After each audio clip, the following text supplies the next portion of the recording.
It's time for the Miller's Edge with four-time SEC champion and two-time national champion Christian Miller. Once again with Christian Miller taking him down. Here's college football playoff national champion Christian Miller on Tide 100.9 and 12:30 a.m. WTBC.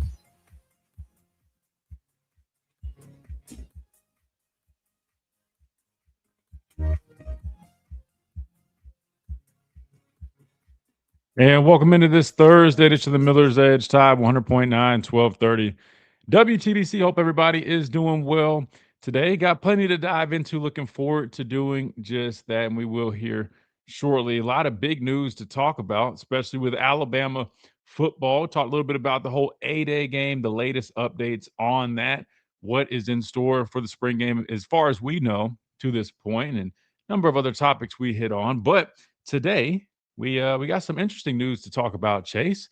We've made another hire, and I guess we could probably say we finally made a hire here because if you guys are aware, we haven't had a tight ends coach for quite some time since they promoted Brian Ellis, who served as the tight ends coach the past 2 seasons here at Alabama. They promoted him to quarterbacks coach with Nick Sheridan moving on to Michigan State as the next offensive coordinator there. So we had been searching for a tight ends coach, and we hadn't really heard too much, Chase. There hadn't been many rumblings about what direction they were going to go, who it could be.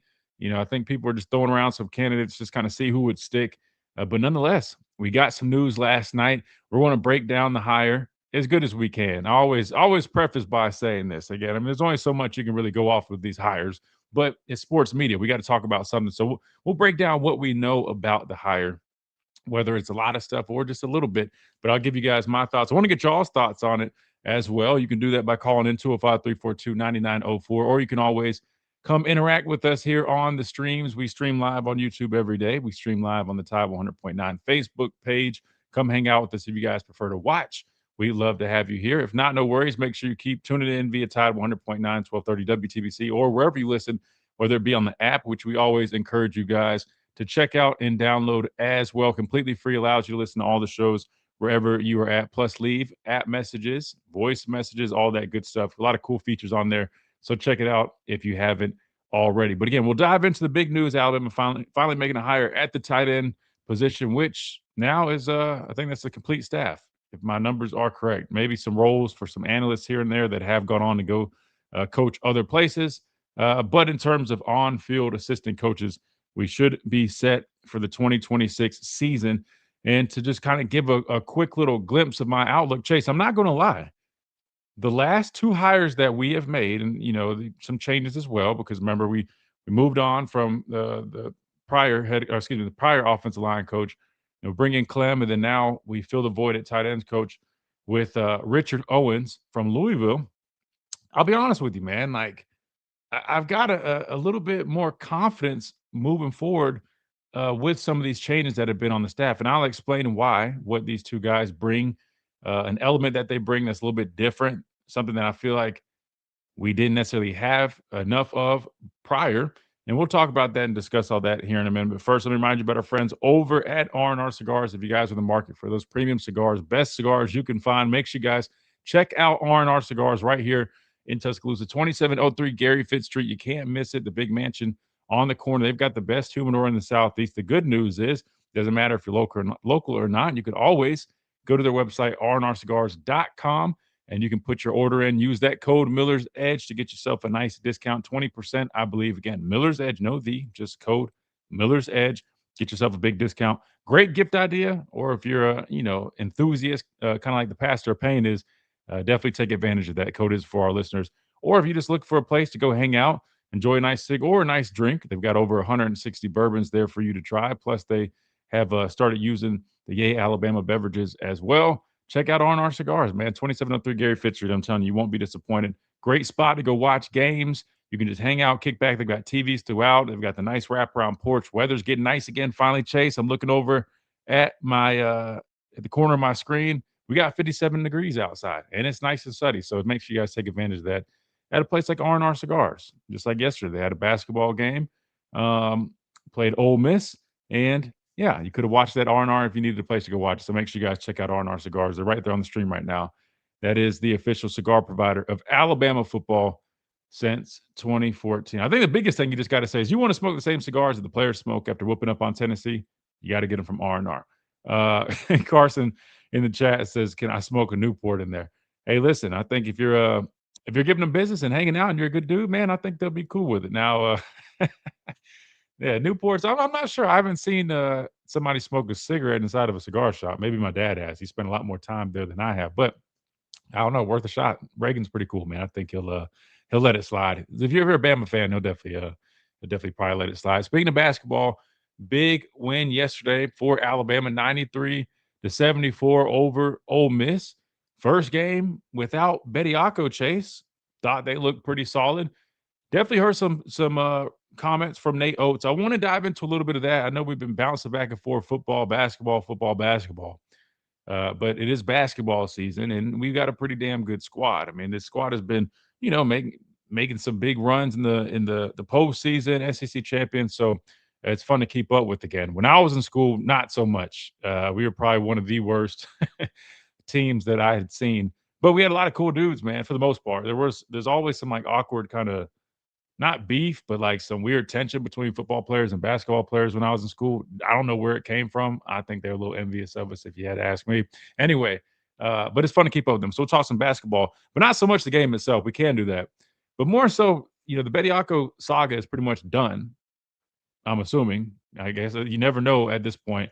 But the reason I bring it up is there's still a lot of people chiming in, having comments, and we might circle back to some of those comments today. I know Bruce Pearl's been very outspoken regarding the whole situation. Nate Oates' decision to bring Bediako back, and then I also want to bring up. I was listening to Nate Oates talking at a press conference, and he, just the way he describes the situation is very interesting to me, Chase. The reason I say that is if you listen to him, it's more so like they were, lending a hand out to Charles, who really needed some assistance. The G League, didn't help him with his development. He mentioned like losing weight, him not having those same resources, and that, the move was more so to help a former player.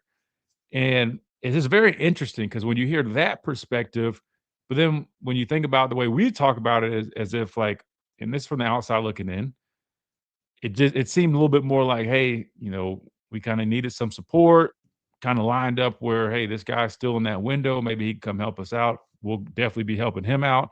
But when you listen to Nate Oates, it's almost like they were doing like it almost feels as if like Charles needed the assistance. I don't know if he's like implying that he reached out and they wanted just to help him finish it.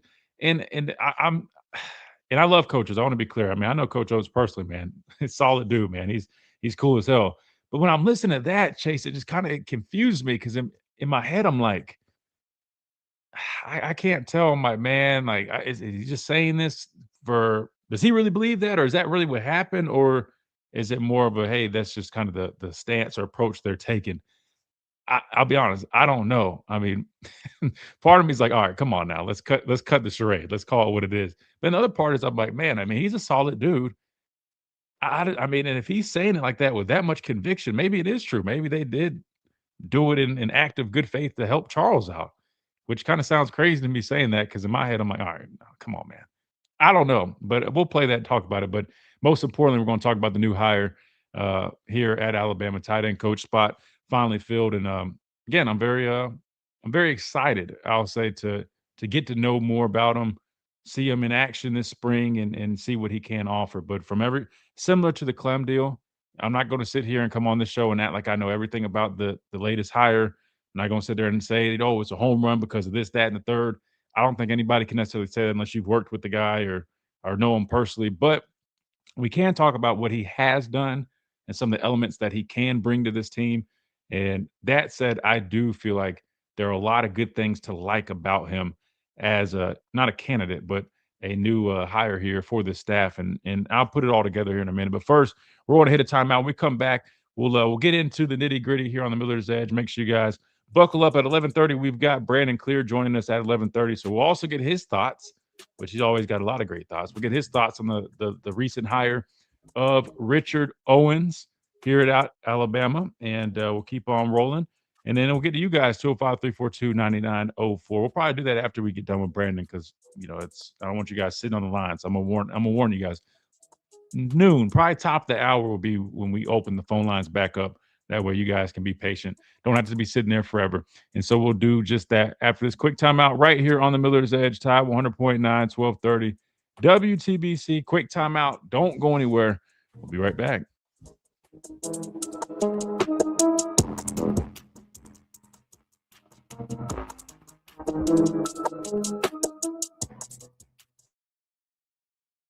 What's up, guys? Who we got in here already? Kenji, what's up? Well, you got to remind me, Kenji, where are you at? Because you're on. I know you're ahead of us. It's always afternoon for you, so I'm curious. Are you in like Georgia? You don't have to say it if you don't want to. I can't remember. Nick, what's going on, man? QD, what's up? Oh, hold on now, QD. You type in all caps, roll left. Somebody sounds like they're in a good mood, man. Talk to me, QD. Why are you in such a good mood this morning, man? You must like the hire. You seem like you're in a much better space this morning slash afternoon for some of our listeners. Carson, what's up? My guy Phil, what's up? That dude, what's up? Seems to be a very solid hire. Yeah, I agree. I agree. It does feel again. I'm always not gonna say cautious, but last thing I want to do is go, oh man, home run this, home run that. I can't. You guys know me. I'm always just kind of like, we'll take it slow. But I agree. I think it appears to be a very solid hire for a number of reasons. Now, I don't know if I have any contacts or people that have crossed paths with him like I did with Clem to get a better, I guess, rundown of who he is as a coach or what he might bring. But we're going to base it off of kind of what he's done, his background as a player and a coach, and we'll definitely discuss that. Kimberly, what's up? Crystal, what's going on? I was going to tell you, Carson, if you were Ruben, who listen, now that I think about it, Ruben probably could have had a Newport NIL deal when he was in school here. I mean, I'm not even kidding. I mean, like that was kind of his staple thing, man. After games, I got to okay. Let me be careful how I word this because this might come out kind of crazy. But in the locker room, specifically like the shower, and I know pause. I know y'all are like, bro, come on, man. Listen, you can't help but smell a cigarette, right? So, and everybody knew where it was coming from. But yeah, that was his thing, man. Post game, um, I think they were. I want to say they were Newports, man. I want to say they're Newports. I don't. I'm not a big cigarette guy, so I don't know exactly. But I want to say it was Newports. But man, I'm telling you, man. After every game, man, Ruben will be in the corner of the shower, man, lighting it up like in the locker room, like at the stadium. It's the craziest shit I used to like. Every time I just like, man, I still can't believe the dude's literally smoking in here. But um, hey, man, who's going to tell Ruben to put his cigarette out?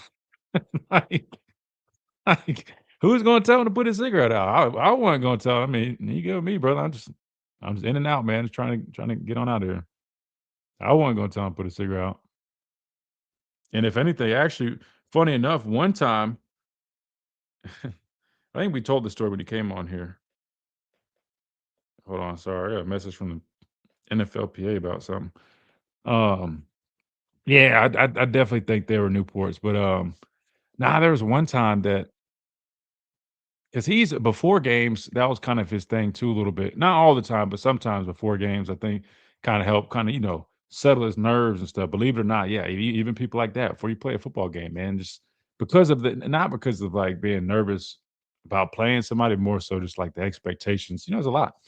But like I used to chew I used to put a dip in, man, but it was like the worst habit before games because it used to like I felt like it used to dehydrate me. I used to feel like shit when I used to dip before I played, but sometimes I just want to take the edge off. But anyway, that was his thing. And I remember there was one time he had like, I guess he hadn't smoked one or something in a minute. And so he had Cochran like after warm-ups, I think, like run back in the locker room, get him a Newport before we like it was like we were about to kick off and do all this stuff. But he was like, nah, I need it. So I got cocked, man. He made it happen. Anyway, but I promise I'm not I'm not over here singing or nothing, man. We've talked about it. I've had Ruben on here. We've talked about it, so he is very, very well known. Nothing new here.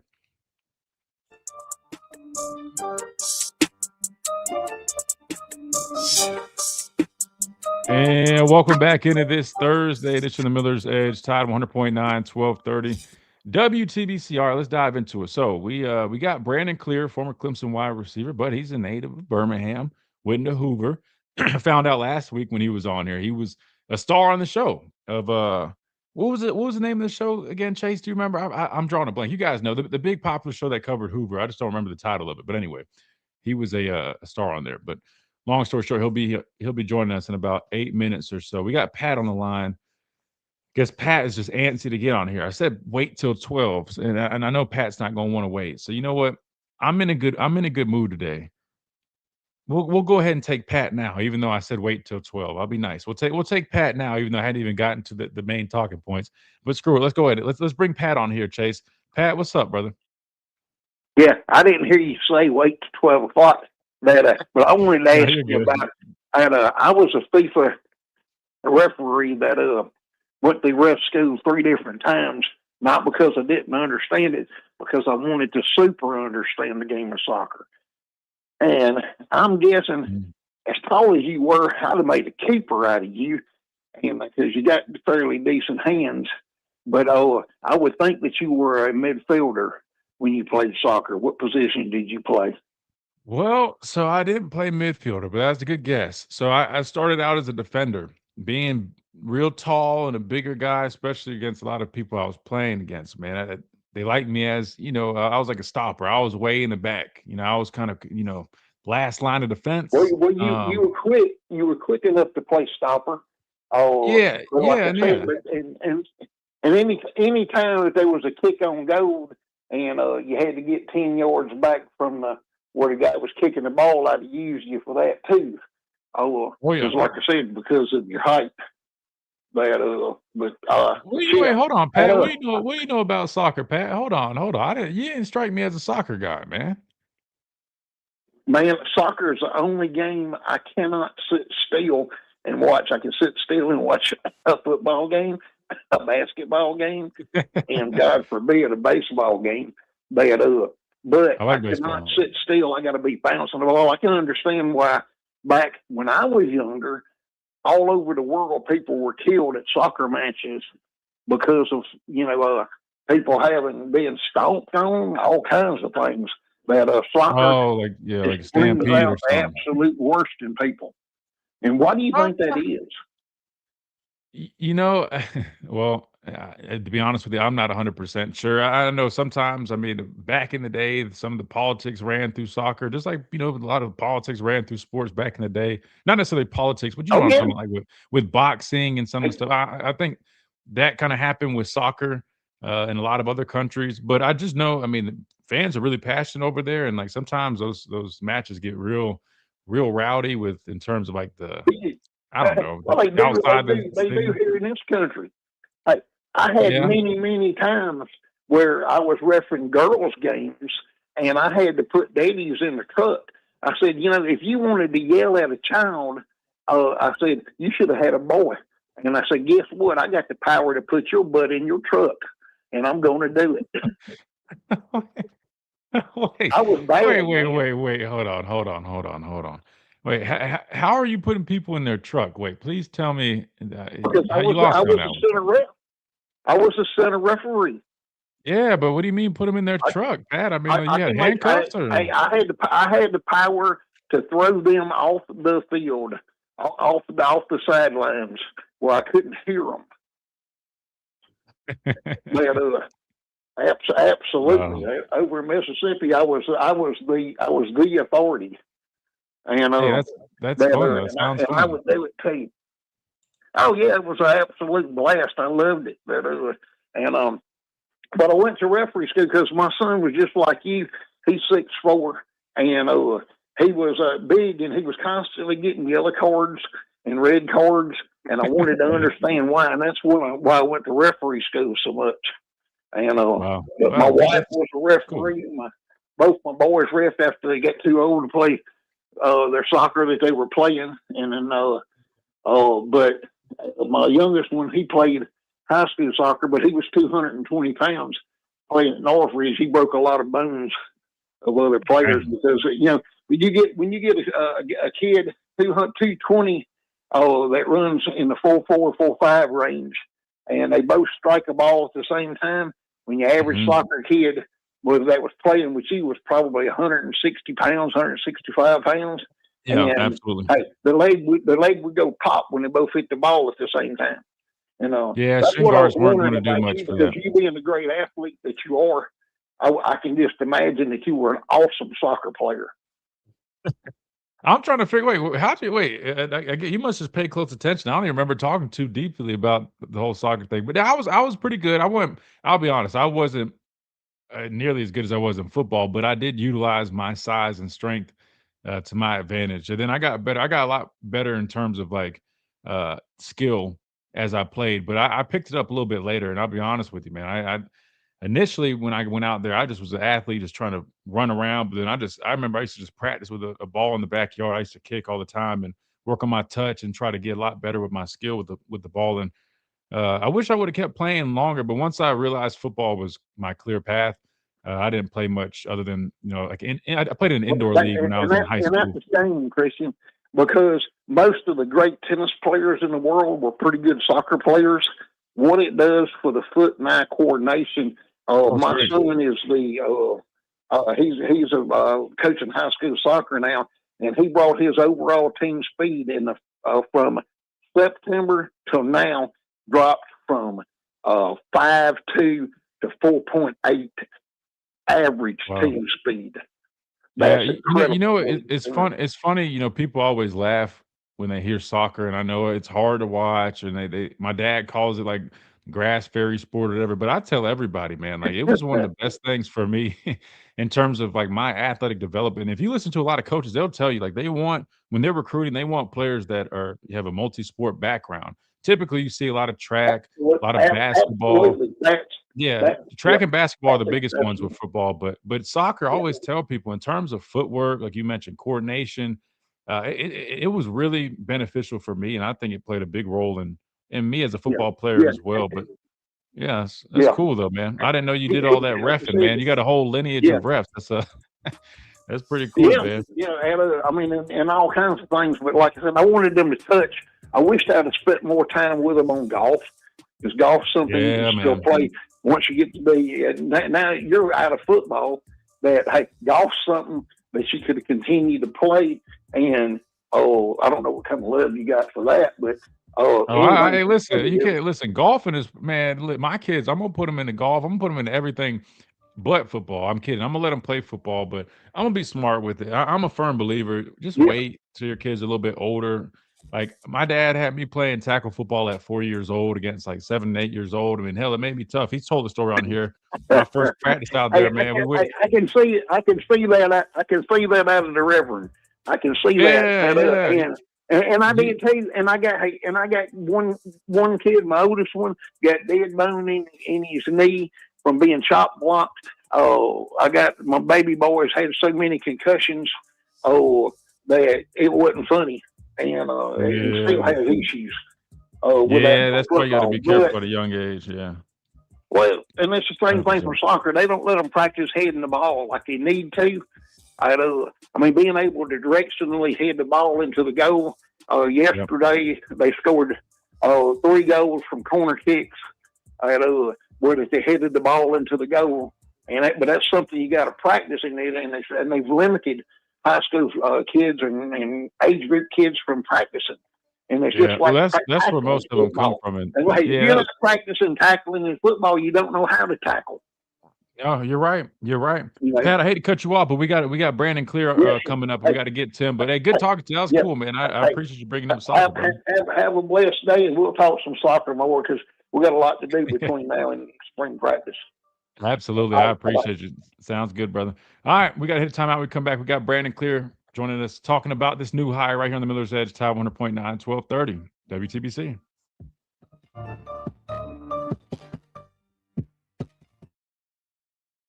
All right. So I had to get my guy Pat on here, man. I didn't want him waiting for years. And we got time. We got plenty of time. here is Richard Owens talking last year. I hadn't even talked about him or his background, so forgive me, guys. I'll do it once we get Brandon on here. But real quick, I'm sure you guys have already seen and read a lot about him, but background as an offensive line coach, background as a tight end, as a player. Like those for different reasons, and you guys can clearly see why. We talk about our running game needing to improve. First, you bring in Adrian Clem, another former player. Both guys played in the National Football League. I'm going to be biased as being a former player. I'm going to be biased with these choices. But all jokes aside, without a doubt, to me, like the last two hires are almost. I'm not going to say it like statement hires as if Coach DeBoer is doing it to make a statement. It's not that. He's doing what he needs to do to get a good staff, which is the most important thing because people always, at least in my opinion, I feel like people forget. The head coach is the head coach, and he can do so many things. But one of the most critical, what's the word I'm looking for? One of the most critical things a head coach can do is get the right guys around him. You can't do it by yourself, right? Football is a team sport, whether you're talking about the players or the staff. And a lot of times people just put everything on the head coach to get all the praise and blame. It's much like the quarterback in terms of the position of players. However, when you look at who you surround yourself by, I mean, that can make or break a coach in the success or lack of that he has. And I just feel like the last two hires, again, I can't sit here and say that they're home runs. That no one knows that. We'll know down the road. But just seeing their backgrounds, I mean, having experience playing the game at a high level, both at the respective positions that they'll be teaching, that to me, from a fundamental standpoint, that gives me so much confidence. I know I sound a little biased because I'm a former player, but it's just true because I've also been coached by guys that play the game and I've been coached by guys that haven't. And more than not, the guys that have played the game, man, like the teaching that they can give you just leads us like the development. I just feel like there's a much better chance. So I really like that about this guy, man. And then his background as an offensive line coach. That's really, to me, a huge benefit because now you're talking about you got Clem coming in, run game coordinator experience. This guy coming in, offensive line coach, majority of his coaching career, but he also played tight end. And I'll answer the question about, because I know some people are like, oh, well, why hire a guy that's an O-line coach to coach tight ends? And the answer is simple. Half the time, these tight end Brian Ellis, I mean, he was a quarterback's coach majority of his career. Most of the time, tight ends coaches aren't always, most of the time, I would almost say probably 60, 70% of the time, those guys have experience coaching running backs, O-line, receivers. Normally, that's kind of just to get a guy's foot in the door, right? The fact, though, is this guy played the position, so he's got the experience for playing it, but then he also brings an experience working with offensive line, which goes hand in hand with tight ends, blocking schemes, all that good stuff. I'll be honest with you, man. Like the last two hires have given me that it's boosted my confidence level from say it was here, which I'm not saying it's low or high. I'm just showing a number. I would say the last two hires, I'm like, it's come up some. It's come up some, man. I like the hires. I like it.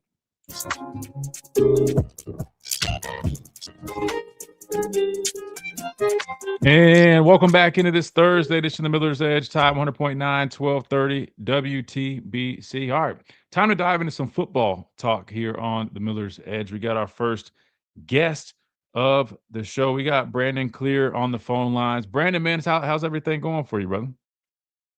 Hey, Christian, I'm blessed, man. A lot of things are going well. Finally getting out of the snow and the cold. We're up in the 40s, so that's a win. Dang, the 40s. Yeah, you tracking behind us a little bit. We're about 57 here, but it's sunny outside. But you're right. It's heating back up, and a lot of things are heating up. Football is heating up. We're about a month away from spring ball kicking off. Finally have completed this roster. It's not roster, I should say, this coaching staff.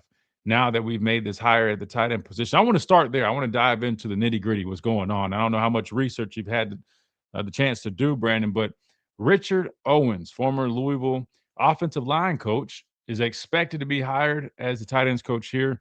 It'll be made official probably a couple of days from now. But looking up his resume and doing some research on him, Brandon, I'll be honest with you, man.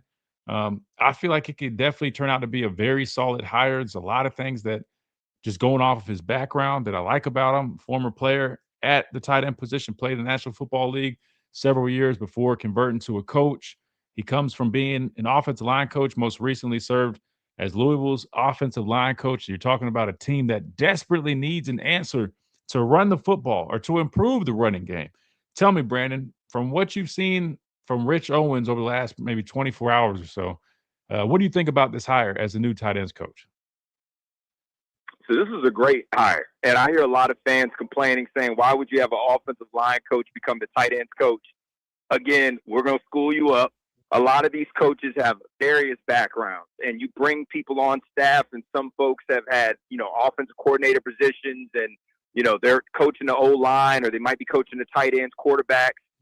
Ellison was actually a quarterback himself, and he coached the tight ends. That was his first time ever coaching up the tight ends. I thought our tight ends played pretty well this year, but you could see that there were some deficiencies in blocking, but I think that was more attributed to just, again, injuries and then also how young they were. And Owens has played in the NFL. He played at the highest level. He's a former tight end. And Christian, I think the league is going to start drifting a little bit to mirror what the NFL is doing. You saw a lot of 12 and 13 personnel. The Seahawks, they just loaded up with tight ends. And you're just seeing the ability to run the ball has a lot to do with those guys on the outside. And if you also got an H-back, kind of like a Robert Oops, that's able to get in there and open up the gaps, it can just really increase the overall efficiency of your run game. So I'm excited about him and Clem working together with Grubb and figuring out how do we get this run game going. And a lot of that's going to come from a toughness and a mentality. But, again, it's technique. And, I'm watching, a lot of the younger guys, they just don't even know how to get their hands in the right place, let alone, remember their assignments. And so I'm hoping that, Owens, I'm excited about it. I know that he's going to have an opportunity to come in with a clean slate and really try to get these ready primed up during spring and then roll right into the fall. And I'm hoping, and I'm very optimistic about what the team is going to look like up front, because you're starting to see that they're bringing in people that have the personalities to institute new changes and techniques that will hopefully reflect a positive sign on the field. Yeah, no, 100%. And to your point, well, to a couple of your points that you made, yes, Brian Ellis had never coached tight ends before being hired as a tight ends coach. And that just is a perfect example of what we've explained that my dad has said it, and it's no disrespect to the tight end coach position, but we all know, right, if you've been involved with the sport, especially at this level or more, typically that's kind of the role where if you get a guy that's coached tight ends or played the position, great. But I would argue maybe 50, 60, almost 70% of the time, you're getting a guy that's either a former O-line coach, running backs coach, quarterbacks coach, and it's just trying to get another offensive-minded guy on the staff, get his foot in the door, whatever the case may be. So, yes, to anybody that had that concern, like, hey, you just hired an offensive line coach, why would you do that? To ease that concern, this is a very common practice. And then to make it even better, if you're going off of that, well, Brian Ellis had no experience coaching tight ends prior to the past 2 years here at Alabama. This guy not only played the position at the highest level, like you mentioned, but he did coach tight ends at UAB early in his career before moving on to offensive coordinator and the wide receivers coach, back to tight ends coach, and then having a stint as a tight ends coach at Louisville before leaving to go back to UAB and then back to Louisville as an offensive line coach. So the way I view it is he's got experience playing and coaching tight ends, working with the offensive line, and also as a run game coordinator. And I didn't know him as a player, but seeing his height and weight that he was listed at 6'4", 270, I mean, he was an inline wide tight end on the ball. So that to me tells me this guy was probably a big blocking tight end. He's a physical dude in the run game itself. So I'm excited about it. And I always say that I probably sound biased because I'm a former player, and I always love when former players are in these positions because I just know the benefits of it. But would you agree? And I don't know if you had a bunch of experience, but I just know in my career, anytime I had a coach that had played the game, there was just a connection that was a little bit different than maybe some of the coaches that did it. I'm not saying you had to. I mean, Coach Saban's the greatest coach of all time. Technically, yes, he played in college football, but you get my point. Not like it was like a former player come back and coaching. But when I've had coaches like that did play, I could connect with them better. The development just felt a little bit different. Have you had any coaches like that, and would you agree to that statement? Yeah, it's funny. My going back to Hoover, my receivers coach, man, he was a soccer player. He had no experience even being a receiver coach, so he just went and taught himself. He worked his way up the ranks, and it showed in how we were just overall just execution and how we lined up and did different things. You know, it was unique. And then I get to college, and Coach Sweeney was a receiver. He played at Alabama. A lot of people didn't know that. He walked on over there, and so this was my receivers coach going in there, and then Coach Scott became eventually the receivers coach. But I also got to connect with Alabama, Billy Napier. He was a tight ends coach at Clemson, then became the offensive coordinator, then left with the Bama, and I think he was a receivers coach at some point. So there's a myriad of ways that you can work your way through it, and I do agree with you. Like having those guys that have the experience of working at the position, and it would have been great if I had someone that had it at a high level. And you saw a lot of that where the coaches would bring on a lot of the GAs and the assistants that had some experience, and even former players. So Coach Sweeney is really big on bringing on former players. It could be a positive. It also could be a negative. So, you know, the running backs coach at Clemson is C.J. Spiller, and then Tyler Grisham is the receivers coach. Both were very productive. Spiller was at, an all-time high at Clemson. This was, the Heisman, finalist, runner-up type of dude that really did some big things.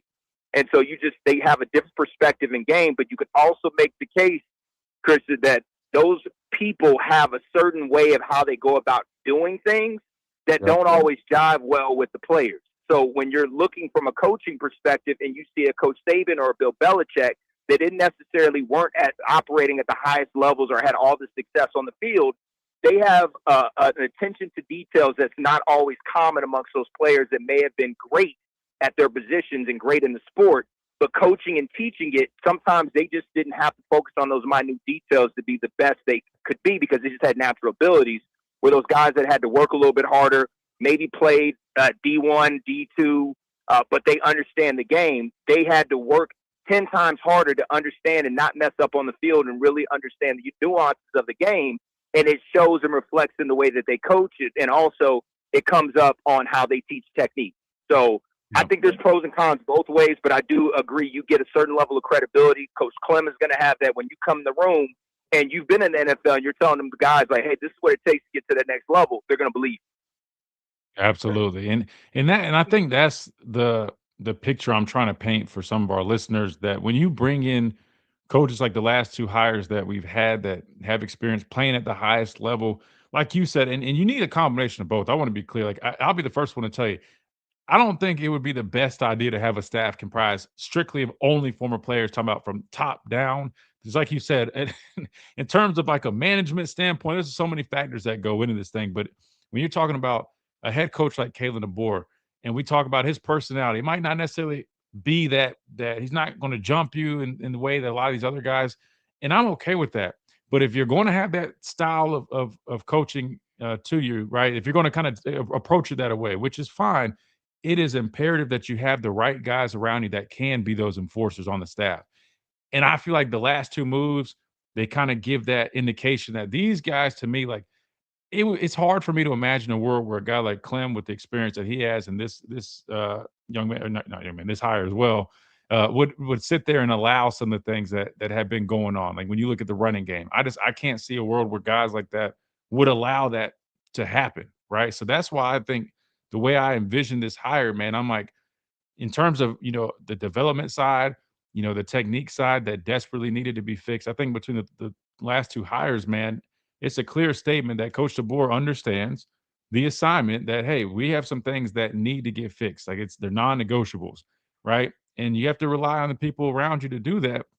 And I think that's exactly what he's doing. So I'll be honest, I'm really excited to see what these guys what they do here. Now again, I can't sit there and say everything's gonna be perfect. There's always a number of other things that have to be addressed, but the direction that we're heading, at least with the staff, I think it's very promising, and it's got me really excited. We're joined by Brandon Clear, former Clemson wide receiver. Brandon, now when you look at this whole staff, it's pretty much complete at this point. How do you feel about it moving forward in terms of, and then what's your confidence level? Let's start with like the running game, right? You make a change at offensive line. You bring in a new tight ends coach to replace Brian Ellis, who's promoted to quarterbacks coach. You lose Jamarcus Shepard, but you bring in Derek Nix from Auburn. So there's some new faces on the offensive side of the ball. All three of those guys, the newest hires, all have experience, whether it's a offensive line coach or running backs coach. So they should have some type of influence on the running game. Now, Grubb is still the coordinator, and we know that it's going to be on him to help get more flow, more of an identity out of this offense. But how confident are you at this point with the personnel, the new changes that we made on staff, that the running game is going to be improved this upcoming season? So I'm one of those guys, I got to see it to believe it. And, everything can look great on paper. You can have all this expertise. Everyone was excited about Grubb coming in, and, the running game took a regression. And, again, excitement is great, but we also have to be realistic that, those part of those running backs that were there, they didn't show up on the. Daniel Hill has some ability, but I don't think he's a long-term answer to what the issues we're having, because he can't create off the run. When you watch the Super Bowl, man, you just see like that patience and elite trait to burst. Daniel Hill doesn't have that. And so you got Crowell coming in. He's a freshman. I played with a lot of great running backs, and, some came in and made immediate impacts, but a lot of times that was done in coordination with, a vet. And so, right. It's just when you see that, I'm hopeful that the vets and the leadership come in, we'll see an improvement. Daniel Hill will hopefully not have any injuries in the spring. He was getting off to a great start. You've got some, talent there. I think A.K. Deere is going to be someone that you really need to look out for. And I think that as you start seeing some of those things in the spring that I'm looking for, it would be, I want to see Oklahoma drill. I want to see how these running backs, offensive linemen, how they go under pressure and how they take contact. And a lot of times you can finesse it. That 7-on-7 mentality, man, that's great for receivers. But running back and O-line, you need to have it to where they're like getting a little bit bloody, And I feel that a lot of times people have this misconception that, being tough and working hard, a lot of those things is working smarter. And so if you're working technique, you got to have some drills set up that's going to push those guys a little bit. And so Kalen DeBoer is doing all the right things, making the right hires, but you also have to change the process in which you implemented previously to get different results. And so whatever he's going to be doing, I'm hoping Grubb is open to hearing what Clem has to say, because from my view of it, I think Clem and Owens are going to come in. They're going to have a little bit of an attitude that has been missing. And I'm hoping Grubb can humble himself to allow them to take ownership in bringing a certain level of mental toughness, not even the physical side. We got a lot. We're going to have some workout marvels all over the place. That's perfectly fine. But what does that mean if all of a sudden a guy gets slapped in the face, he's just tucking tail, or all of a sudden he sees a linebacker blitzing, he has no clue what to do, he's forgetting his technique, and all of a sudden he's catching. And so that's my whole thing is like, hey, all of this is great, but a lot of this is going to be reliant upon the coaching, but we also have to go ahead and put a little bit of onus on these players. You got to have some improvement in this offseason, and that starts with the mental side. You can have all the conditioning, all the physical attributes to be successful on the field, but if we're not seeing it from a mental standpoint, it's going to be very hard for me to even have a positive outlook on the run game because of just certain things I was seeing. Lack of patience in setting up blocks. Poor hand placement by the offensive line, setting up, pass protection on your kick steps. They're getting too vertical. All the things that we saw from the Patriots side, it's funny. You're just saying that there's a lack of development that's happening at the collegiate ranks. And if you can start seeing some improvements there, that's great. But again, you can have the mental toughness is great. But if your physical attributes are terrible, then that's going to show up on the field. So all of these things are locked in and collectively come together, make an operation go. But the onus is going to have to really fall on Kalen DeBoer to push Ryan Grubb to change his mentality and allow a collective approach and not just him being stubborn. And, again, I'm sure that Super Bowl that just happened, it probably may either humbled him or bruised his ego a little bit, that they get rid of you, and all of a sudden that offense is clicking and they're able to run the ball. Those are typical. Look, Sam Darnold is really the only addition that I would say that is truly the difference in what we had last year. Those are the same running backs. Typically, you see the same offensive line. So Ryan Grubb's got to say, "Oh crap! Like this team was able to get to the big show without me, and they showed up. What do I need to do to improve as a coach?" And that's really what assuming that he's going to have that ownership and taking responsibility, I'm going to go say Ryan Grubb's going to have a great year, and I think Kalen DeBoer is making all the necessary steps to make that go. Yeah, and you said a couple things right there. You mentioned the mentality first and foremost. that has to change. There has to be a shift. And I think that's why I like the last two hires, because those two guys, even though I don't know them personally, I talked to my former teammates that know Clem and that played for him, and everything they said was strictly, hey, man, I mean, this is a phenomenal coach, great developer of talent. I mean, attention to detail, working on, the pass rushers that they're facing and breaking those guys down. I mean, to me, those are little details that are going to help these guys go a long way. And then also, like you mentioned, in terms of instilling that mentality, that demand for it. That's why I said it would be hard for me to see a world where these guys aren't demanding more out of their players, especially their units. And then you mentioned the collective approach. I sure as hell hope that's the case, because you got a number of new faces now that listen. Everybody sees things differently, and sometimes what happens is when you're too stubborn and you only want to do it your way, you're missing out on the potential of finding an answer that maybe you necessarily didn't see or didn't necessarily want to try. And I think it'd be very wise to maybe at least be open to that. Not saying they weren't last year, but I think when you bring in guys like we've brought in, it's very clear those are very strong additions that can really help you out, but they only can help as much as you let them. And so hopefully that is the case moving forward with this group. But I'm with you. I got to see it to believe. And that's why I said I'm still very patient. I almost view it like this, though. I'm like, now I like the coaching that we have in those spots. But now my concern is, do we have the right personnel? Which I know people are going to say, oh, well, that's what we did in the portal. We got rid of the. I'm just being straight up with you because I saw QD ask a question about watching the tape. If I'm just being honest with you, personnel wise, and I know I haven't seen these guys in person yet, I will soon, but I would argue, I mean, we had some talent to work with last year without a doubt on the offensive line. There were some dudes. I almost think if you had this staff, like these new coaches with the unit that we had last year, I mean, I would have felt a little bit more confident. Right now, I'm almost like, all right, we got some good coaching here, hopefully. I hope the personnel that we went out and got, since they're all new, I hope they can play up to the standard that we need them to play in order to have a solid group, because a lot is riding on that. And so it's kind of a to be decided, to be determined. Nobody really knows, but just based off of what I've seen, it's kind of, up in the air at this point. But now I agree with everything you're saying, bro. I mean, I think you're spot on. And spring will give us a lot more answers. About a month away, we'll kind of see how everything starts falling into place. But I'm hoping that Ryan Grubb can kind of take a step back, take a look in the mirror, reassess everything that they've done this past season, this off season, and make the necessary changes. Because I mean, I think you could agree with me on it. It's just also the way we called things weren't ideal either. To me, I just felt we never had a true identity offensively. I feel like it was I mean, you have a big call sheet and you're just kind of just calling things. There was no flow, no rhythm. The only time I felt we had flow or rhythm is when we were in 2-minute drill.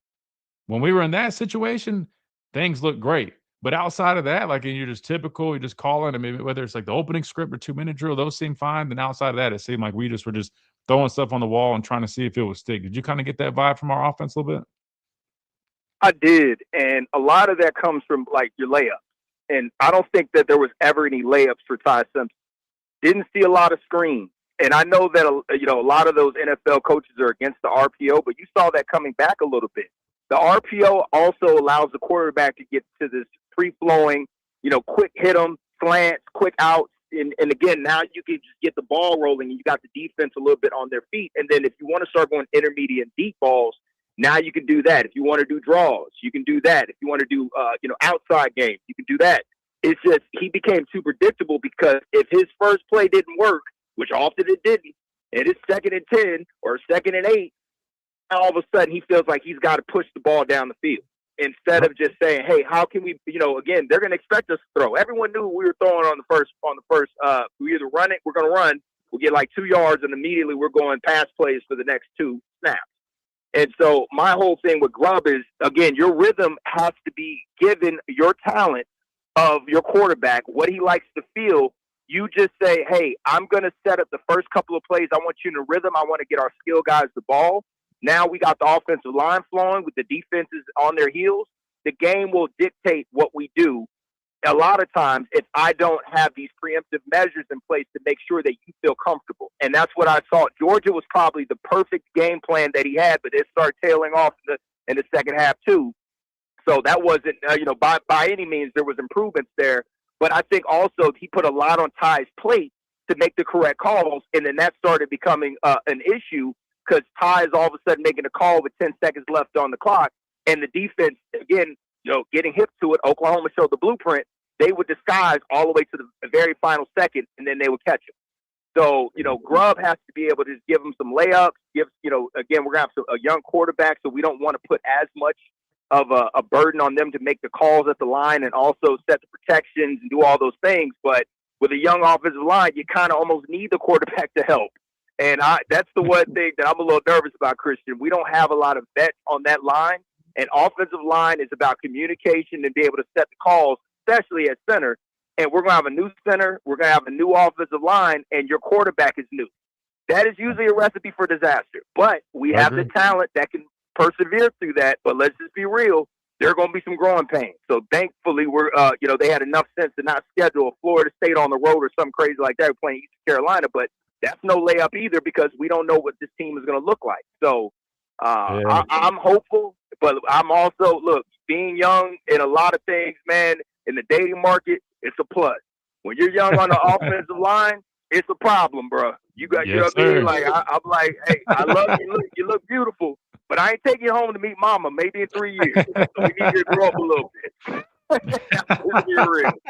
Yeah, right. Football, you're right. Definitely a much bigger problem, especially up front, man. No, that's funny. Well, Brandon, man, we appreciate you, brother. Always joining us on Thursday. Great stuff as always, man. We'll definitely be on the lookout for how this whole thing comes together. Again, 4 weeks away, I think, or so, something like that, till spring ball really kicks off. So we'll start getting some more answers at that point. But until then, we'll keep on chopping it up, man. Brandon, I appreciate you, brother.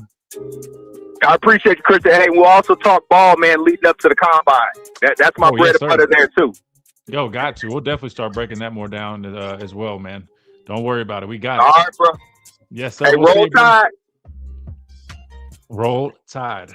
Hey, we got a former Clemson receiver, but he says roll Tide, man. Good in my book. All right, we got to hit a timeout, top the hour break. When we come back, we keep on rolling. Open the phone lines up to you guys. 205-342-9904. We're breaking down the latest addition to this staff here in Tuscaloosa.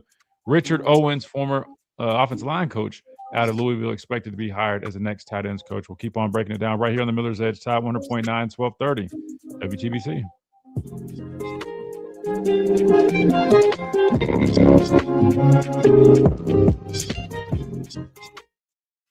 WTBC Tuscaloosa. QD, I watched I think pretty much everybody. I watched everybody's offense, what is my problem? I watched pretty much everybody that we brought in on the offensive line. I'm trying to think if I missed any. Who did I miss?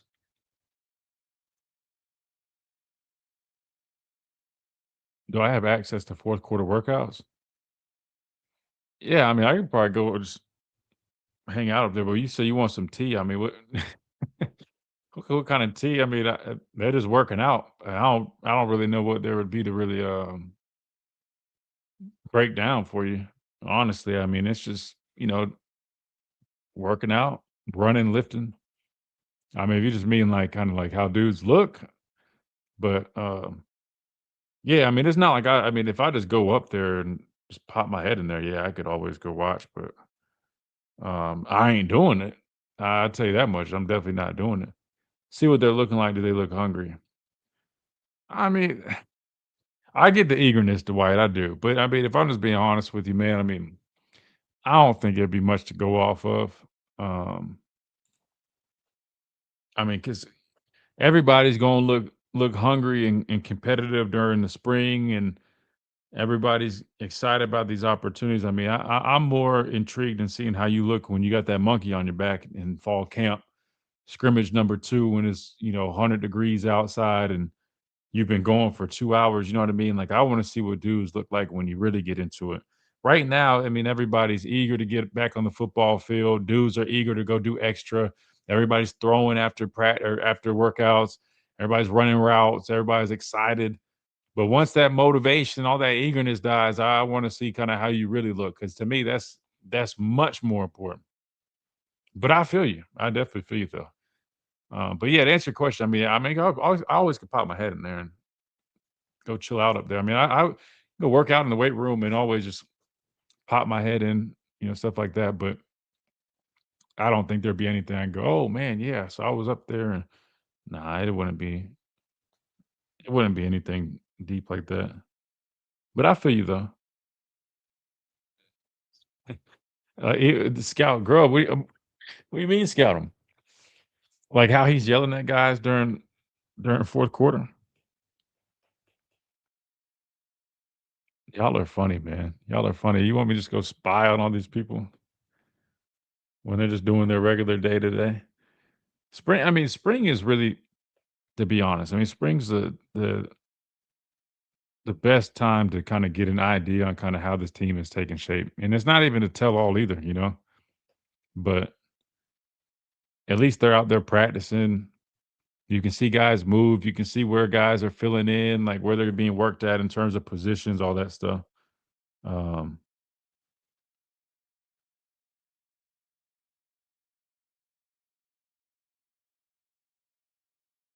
what is going on here? Ole Miss coach Joe Judge tells pregnant partners of players during the season that the father has to play good football. He needs to be in another room detached. He ain't waking up for midnight meetings. That's gonna make a lot of people mad.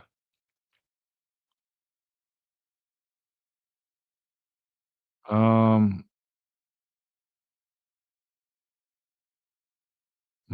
yeah, that's definitely a very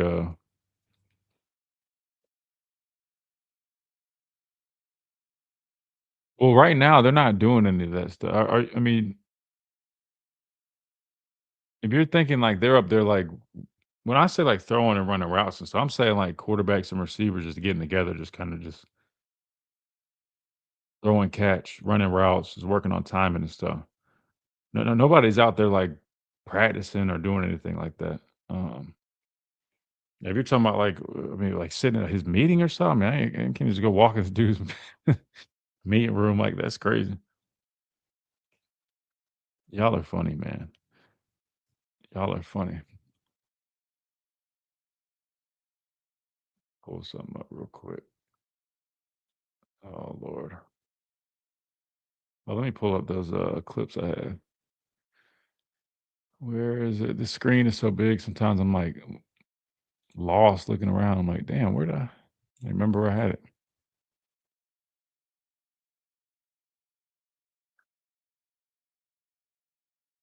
Oh yeah, no, you tripping now, Jeremy. There's no need, man. There's no need. I mean, I ain't always go chill up there, but like I said, you guys know me. I'm not. I ain't ever gonna be the one to go run up there. Like, oh man, I just came from this. What happened? This guy didn't. Nah. Yeah, like I said, that ain't. I mean, bro, in all reality, you ain't gonna really know exactly what this team is gonna be, or what they really are. Even spring ball is just spring ball to an extent. It's a step, but I mean, fall camp is probably at the point where, but even like how they looked, well, I'll be honest, it's not. I mean, like I could go up there, watch them do fourth quarter, and I could just come back here and be like, man, they look competitive. They're getting after it. But I'm just telling you, that's just so it just gives you guys something to be like, yeah, let's go. But in reality, it really, I mean, it wouldn't make a big difference about anything. I mean, it's just workouts, man. Hell, if you went and watched us do fourth quarter years ago, you probably would think that we were going to suck because I mean we were getting killed in there. So I mean, I don't know. Sorry, I'm trying to fix this camera. I don't know if that's always the best measure.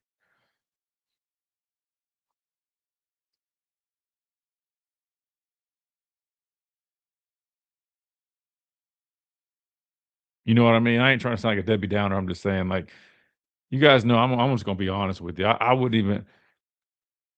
I'm not gonna sit there and be like, oh, I went up there and start capping to you, like, man, yeah, they look like this, that, and the third. Like the fourth quarter, so I don't even know how much I'd be able to say it would be like anything crazy.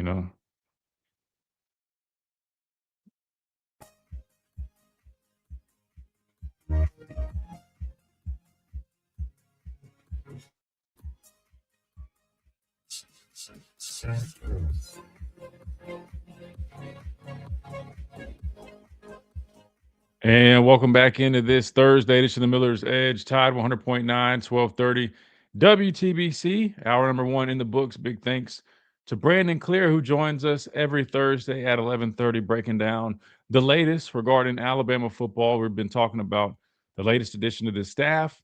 Richard Owens officially going to be the next tight ends coach here at Alabama. And let me just backtrack a little bit because I know we took Pat's call, then we went straight into Brandon Clear. And we talked about it, but just, again, to recap my thoughts for anybody that might just be tuning in. If you go back and you do some research on Richard Owens, unfortunately, I don't think I know anybody that played for him like I did with Clem. We were able to, reach out to J.C. Hassenauer, kind of get some thoughts on Clem as a coach from another former Alabama player. This time around, I don't have that, but just going off of his background, for those that don't know or haven't had the chance to look him up yet, Richard Owens, he played tight end at Louisville in college. He went undrafted in 2004, but went on to play several seasons in the National Football League, played with the Vikings, the Rams, and the Jets before taking on his coaching career. Started out at Arkansas as a graduate assistant, moved on to UAB, so he's familiar. That's a plus. He's familiar with the Alabama area if you're talking about recruiting and how that could have some type of effect there. He's got experience and familiarity with the state of Alabama. He coached tight ends there and also moved on to be offensive coordinator and wide receivers coach, then back to tight ends coach the following year. Kind of interesting there.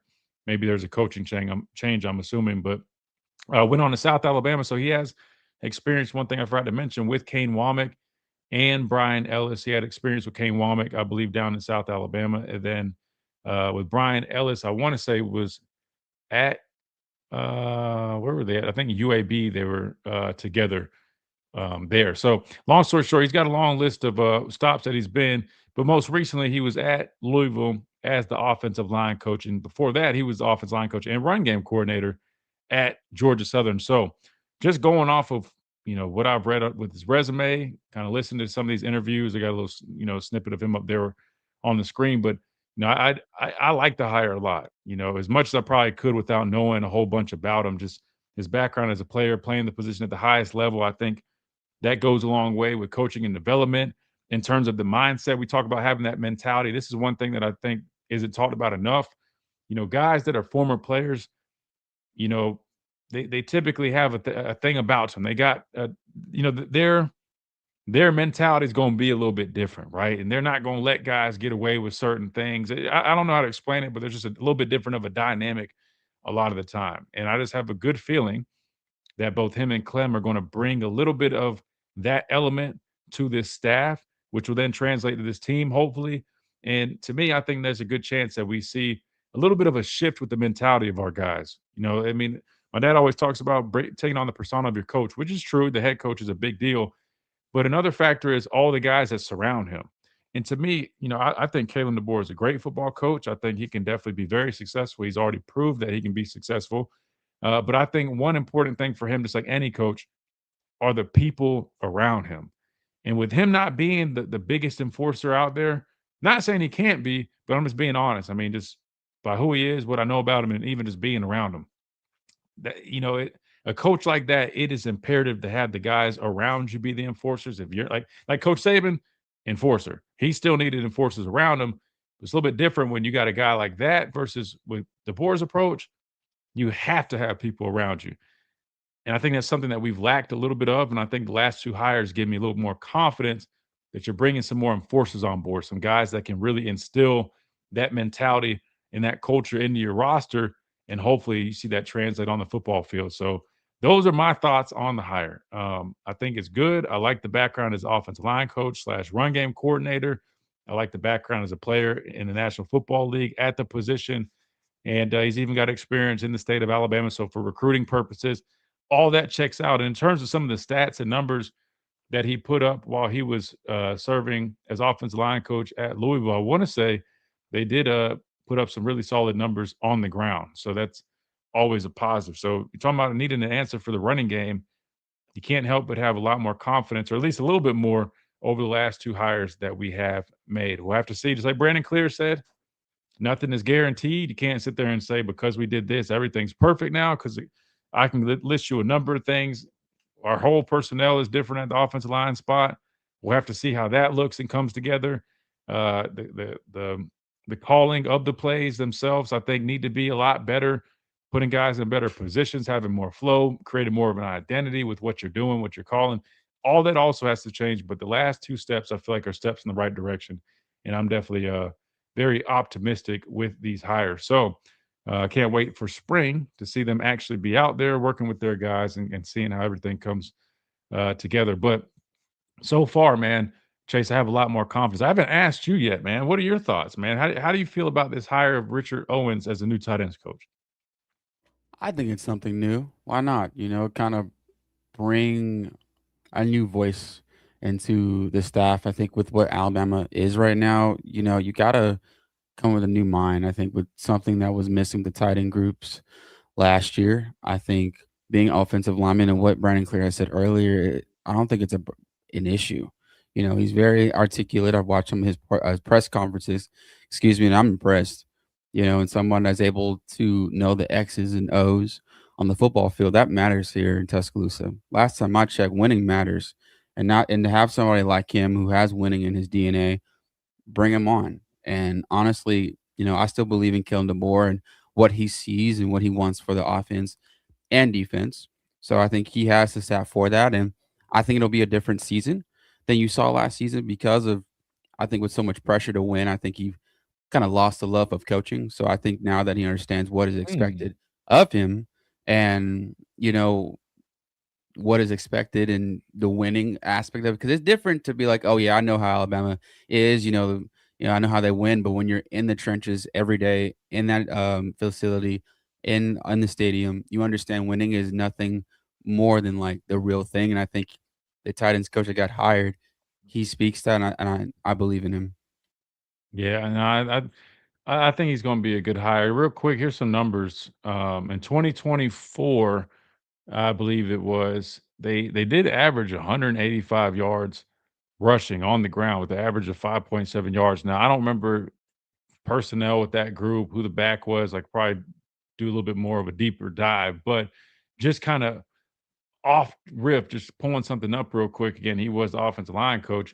Those are some very solid numbers. And to me, it seems like the message is clear with some of these hires that we've had that Kalen DeBoer is looking to address probably the most glaring issue that this team has. Even going back to, I want to say in 2025, it looks like they also rushed for 185 yards, ranking 33rd nationally and third in the conference, with one guy, looks like Isaac Brown, contributing 1,100 yards plus on the ground. Now, I just pulled that real quick from, I guess, AI, so hopefully that's all correct. But the numbers check off, man. So a lot of boxes checked with Richard Owens. So hopefully that all translate here in Tuscaloosa. I can't speak, so let's hit a quick timeout. We're due for one anyway. When we come back, we'll go to the phone lines again. Looks like we've got up next, we've got Nick on the phone lines. We'll hear from him, and we'll keep on rolling right here on the Miller's Edge. Tide 100.9, 1230 WTBC. Quick timeout. Don't go anywhere. We'll be right back.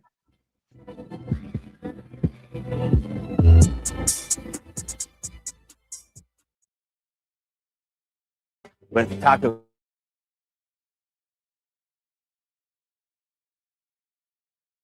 O-line develop will determine how the season will go. Absolutely big gamble DeBoer made this portal season. We'll see. Yeah, I'm with you, QD. I'm with you. I'll say this though, man. I keep seeing, people posting the schedule and giving predictions and stuff like that. And the more I look at it, guys, I'll be honest with you, man. Like, I'm starting to feel like this year's schedule is a little bit more favorable than it might have been in years past. I mean, maybe that's just me, but um, you got the brutal stretch in the middle that we talked about, but I feel like the first 5 games are actually not a bad draw at all. Kind of help you get your feet wet a little bit. It's not a cakewalk by any means, but I feel like there are 5 games that are very manageable, very winnable, can give you enough of a challenge to help your guys get through some of those growing pains, develop a little bit before you really get into the nitty gritty, which is that stretch of Georgia, Tennessee, A&M, and LSU. But I'll be honest with you, man. Like, I think if they can develop the offensive line, if they can figure out and iron out some of those wrinkles that this offense had, and if these guys that they replaced or that they're replacing in the front seven on defense can step up and be some solid contributors, I mean, I think we definitely have a chance to have a similar. When I say similar outlook, because we went 10-2 in the regular season. That's rat poison. No, I'm not giving rat poison. I'm not giving rat poison. I promise I'm not. Um, I'm just being honest. If something looks good, I'll say it. If something looks a little iffy, I'll say it. I promise it's not rat poison because we all know. I mean, nothing's guaranteed, but I don't know. Let me pull up a schedule and I'll show you what I mean. And maybe some of these hires are giving me a little bit too much confidence. I don't know. I don't know. I just feel like there's just I don't know what it is exactly. Maybe it's the whole former player thing, but I think what it is like the two guys that we just hired. To me, I just feel like moves that I mean you probably should have made from the jump. The first, I don't know, like some of the hires we made the first year, whether it was like the Hitchler guy, is it Hitchler, whatever his last name, like. There's a number of hires that we made that I was like, all right. I mean, they're not bad, but they definitely needed to show me. Some of them have turned out well. Others are, But I feel like these last two just they don't feel so much as hires where I'm like, I mean, Car, what were we kind of thinking here? Like the last two, like they feel like competent hires. Does that make sense? Like no disrespect to anybody else, but these two guys, I'm like, all right. It feels like, all right, these are some areas of need that we need to address. We're going to lean into it and we're going to really make an effort to get guys that can help kind of correct some of the deficiencies that we have. Not even just from a schematic standpoint for me, but even from like what this staff can bring from like instilling that mentality standpoint. I don't know. That's just the vibe I get. Maybe I'm off. That's just kind of how I feel about the last two hires. Coaching and development is literally the elephant in the room. That's those are the two things that I was searching for. I couldn't come up with. These guys feel like they give me confidence when it comes to not just definitely development, which is a huge deal, but also on the coaching side. Because if you go back and look, I mean, they've done some good stuff. I know Clem, you see a couple years at UCLA that were solid. Another year or two that you're like, that's not too great, which is normal for most coaches, right? It's not going to be like this. There's going to be some of this. But you look at his offensive line group at Oregon, really good group. And then with this guy, I mean, you're talking about rushing yards. I mean, it looked like back-to-back years they averaged 180 yards on the ground. Damn near almost 200 yards. Those are great numbers, right? So I agree, Jeremy. I think some of the previous hires, the coaching and development pieces, I wasn't very sold on. These two guys, I know they have to go prove it, but just initially, from just what I've learned about them, they kind of scratch that itch for me. And who knows? Maybe I'm being blinded with the former player bias. I don't know. But if I am, so be it, man. So be it, man. I'll put faith in some former players, man.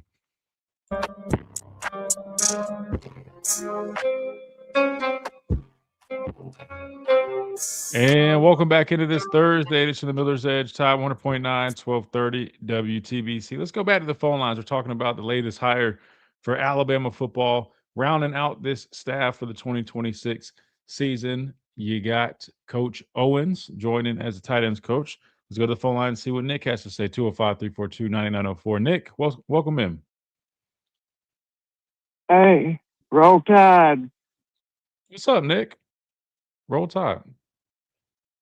Well, what's up, Christian? Man, I just wanted to call in and say I love the new hire, and I said a home run, but it's not. I think with Adrian Clem, it'll work good with the blocking. With getting this run game fixed. This O-line is everything this year, you know. Yeah. And, I mean, you played, you know, the only way in this league is you have to run the ball to be able to pass the ball. You cannot just be a complete pass-happy offense. And that's all you do. I mean, that's it. That's just, it's not going to work.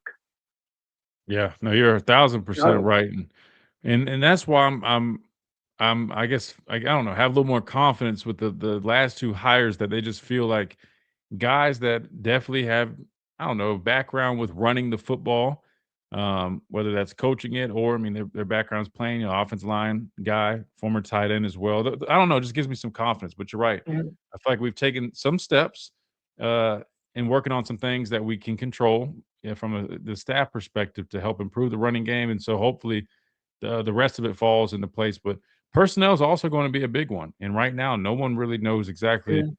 what we truly have from a personnel standpoint. Not even the coaches. I mean, they're going off of what they saw on tape. Watch them again. That window's real short. Some of it, you know, happens really quick in terms of the portal game, but that's going to be interesting. And I'll say Right. this: whoever asked me about I think QD about watching the guys we brought in, I'm not overly sold on the players. If I'm just being completely honest with you, there's a couple of them that I think definitely have some good potential that could pan out being like good players. But um, some of the other guys that I watch, I'm like, all right. I mean, they're not bad, but maybe their best football is ahead of them, and so hopefully that is the case. Yeah.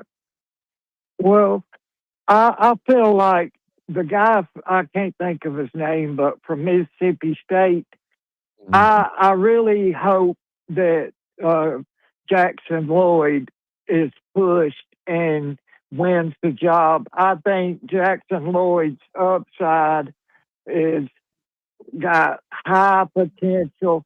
I watched some of the film on this guy, and man, I just don't like him. I don't know what it is. I don't think he would fit very well with our offense. I don't know. What do you think about that? You're talking about the Mississippi State transfer? Yes. Yeah. So I'll say this, man. I do like the fact that he's got starting experience. He played at another school prior to transferring to Mississippi State. He played there, started 9 games, I think, for State last season. But going off of his tape, um, I understand your concerns. I mean, definitely not all bad. I want to be clear. I mean, I think he offers you a guy that has starting experience. That if you need him to go in there and play, I mean, he can do it. He's definitely not a finished or polished product. We broke down his tape, and there's a number of technical things that we need to get cleaned up that will help him out a lot more. Sometimes just his Yeah. finish was a little lackluster. Um, giving up his hands, just, like little things that can be corrected, which is the good thing. But I'll say this: I don't think they brought him in to be the penciled in starter at left tackle. Personally, I know people might jump to that conclusion because he probably has the most experience out of any tackle that we do have on the roster, outside of Michael Carroll getting some snaps last year. But I'll say, to me, you bring him in, you let him compete. You mentioned Jackson Lloyd; that was a guy that Coach DeVore had name dropped when they asked him about some of the young players returning, when I think when he was down at the Senior Bowl giving an interview. So to me, I think they're really Yeah. high on Jackson Lloyd. He's a really good athlete. He's a big kid, and I think he got some quality reps in practice last year to really help with his development. Played in a couple games, so I think the expectation is that guy's going to continue to develop, and more than likely he's got a good chance of at winning a job on the offensive line.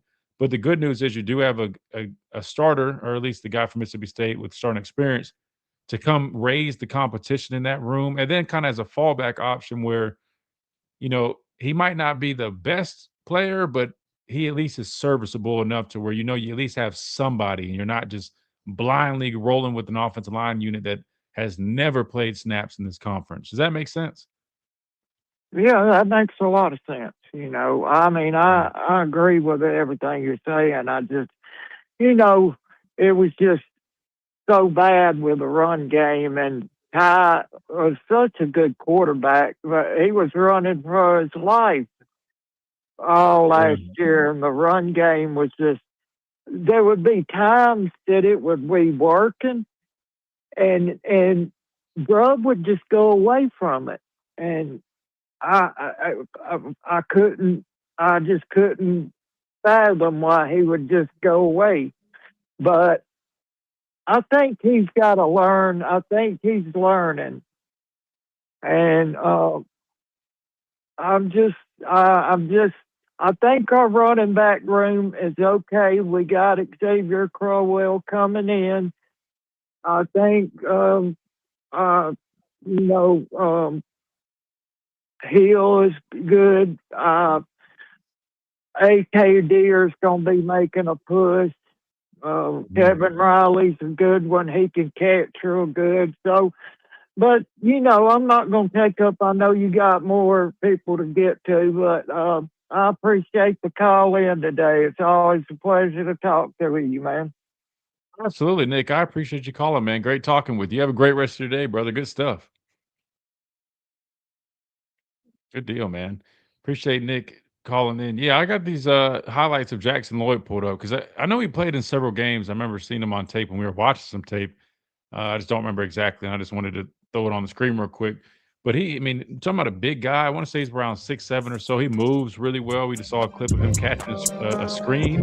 I think it was supposed to be a pass. He ended up taking off with it. But I remember watching him work last year during camp and seeing him in some of these scrimmages. And he definitely, I think he's got a lot of potential. And I would not be shocked if he ends up pushing for, I mean, that starting spot, definitely at tackle or maybe another spot on this offensive line. But I think there's just going to be a lot of competition. And at the end of the day, competition normally breeds uh, a lot of, I don't know, improvement. I should say maybe it helps bring out the best out of everybody because you don't have a chance to slack off. I mean, you're always pushing, fighting, trying to get, your reps and then to win a job. So hopefully that's the case with this unit. We got to hit a timeout, stay on schedule. When we come back.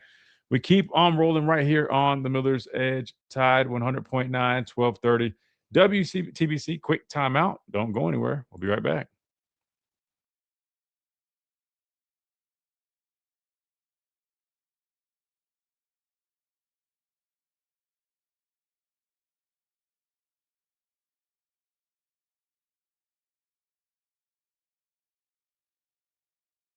Really like Jackson Lloyd, one of the best players at every position. Yeah. Yeah. And trust me, I mean, especially when you got a new coach, I mean, those spots are up for grabs. I mean, you got to think there's no, what's the word I'm looking for? Man, this is why learning another language it makes you forget words in your native language. Uh, there's no like alliances, I guess. That's not the best word I could use here, but you get what I'm saying. Like sometimes you got coaches, they recruit a bunch of guys, so they're gonna have their guys. You don't have that here. You don't have that at all. If you think about it, I mean, you got a whole bunch of new players and you got a new offensive line coach. So I mean, everybody should have a fair opportunity to compete, and without a doubt, regardless, they're always the best man gets the job. But there are situations where there's a little bit of bias, and guys might have more opportunities than others. But at the end of the day, best man's going to get a job. I mean, it's about winning football games, and whoever helps you win those games is going to be on the football field. We got a super chat from our guy Arthur. Man, thank you so much, man, for the love of the content, man. Thank you, seriously. We appreciate you. Supporting the channel and always being in here, interacting in the chat, hanging out, supporting us, and always appreciate y'all's contributions, man. Seriously, thank you guys so much for all your super chats, even regular chats, just coming, hanging out on the stream. Thank you guys for liking the videos and all that, man. You guys are awesome. We appreciate you guys. Shout out to our guy Arthur, man. Arthur's been rocking. He's been rocking with us for a minute. C Mill, have you heard anything from players and friends who are familiar with the new hire? I don't think I'm trying to think, I didn't know who to reach out to. I was trying to figure out who might have had let me go back to his resume and see if I know anybody. Georgia Southern. I mean, UAB, I'm trying to think who if I know anybody who was at UAB during that time. Um,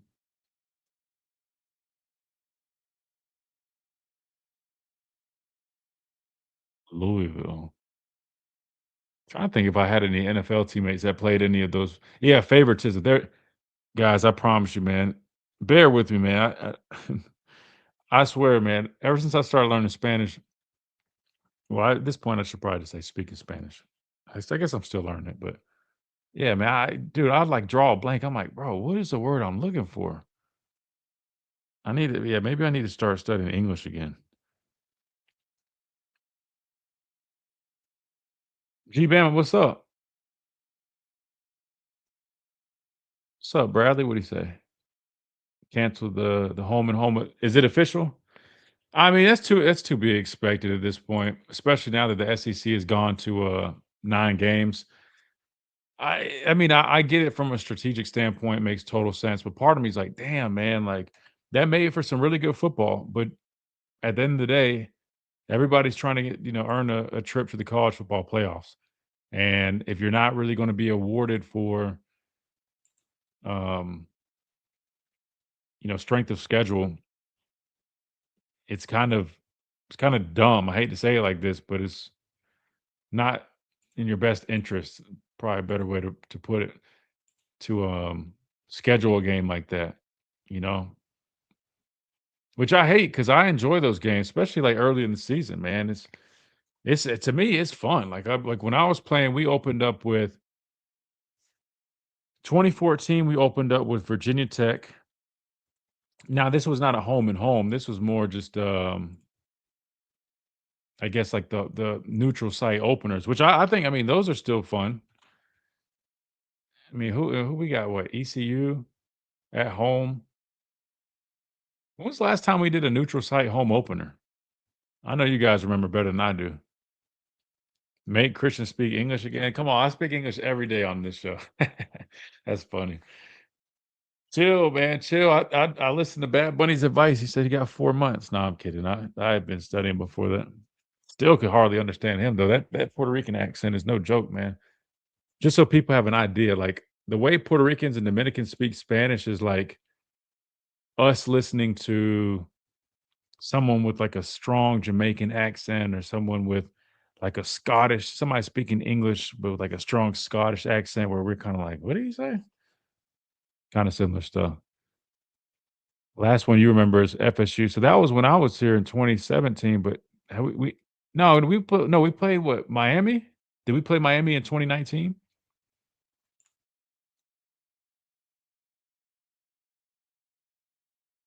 Hey, Chase, you got to unmute yourself on your end so I can so I can't unmute you, so I can't hear it. There it goes.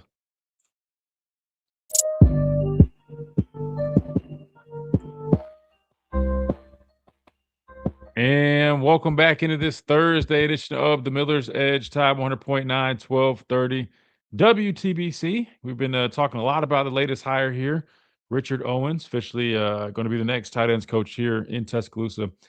I gave my thoughts already, so I'm not going to keep rinsing and repeating that. But just know, if you guys are just tuning in, I like the hire a lot. Very optimistic about it. Think he brings another element from that former player perspective, just, offensive line background. I think he can help contribute to this identity that we desperately need here in Tuscaloosa, Chase. And that's a physical downhill running game. And I'm not going to say we're going to get back to entirely that, but hopefully we take some steps to, I don't know, implementing some of that, at least the philosophies there, because that's I don't know, desperately needed here in Tuscaloosa. That being said, it looks like, at least according to the chat, I'll pull it up to make sure, but the Ohio State home and home game that we had originally scheduled looks like it's going to be canceled. I know it's expected to be canceled. I don't know if it's officially be canceled, but regardless, we hadn't talked about it yet.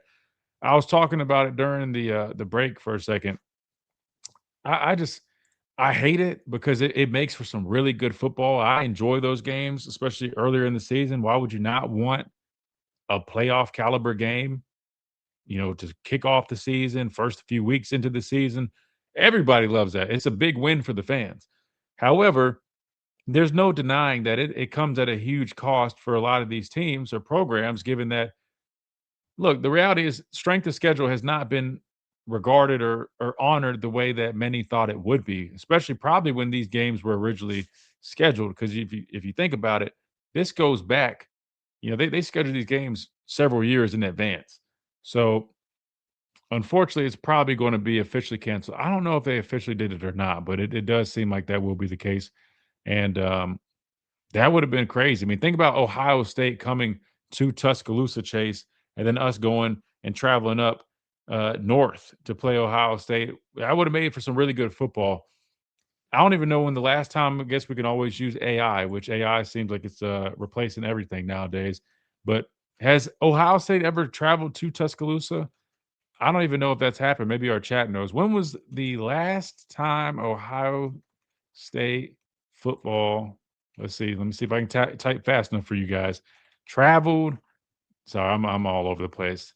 To Alabama. All right. Typos everywhere, but let's see. Hopefully this is pretty quick. I don't think it's ever happened, but maybe I'm making that up. Let's see. Yeah, that's not what I needed. Those are the last times that we've played them. I wanted to know if they've ever come to Tuscaloosa. Oh, there it goes. Never played a football game in Bryant-Denny Stadium, which I expected. Probably not going to happen anytime soon with the likelihood of that home and home being canceled. But I was asking too this Chase about the neutral site games. I don't remember when I want to say Miami in 2019. Is that maybe the last one? Because I know 2017 when I was here, we talked about the other day, I tore my biceps. Um, that was a neutral site game, big one to kick it off. I know Florida State went on to be trash after that. Some might argue that we broke them as a program, but they going into the year, it was supposed to be like a top 5, top 10 matchup to start it off. And back then, I mean, that still was a risk because if you think about it, it was only a 4-team playoff.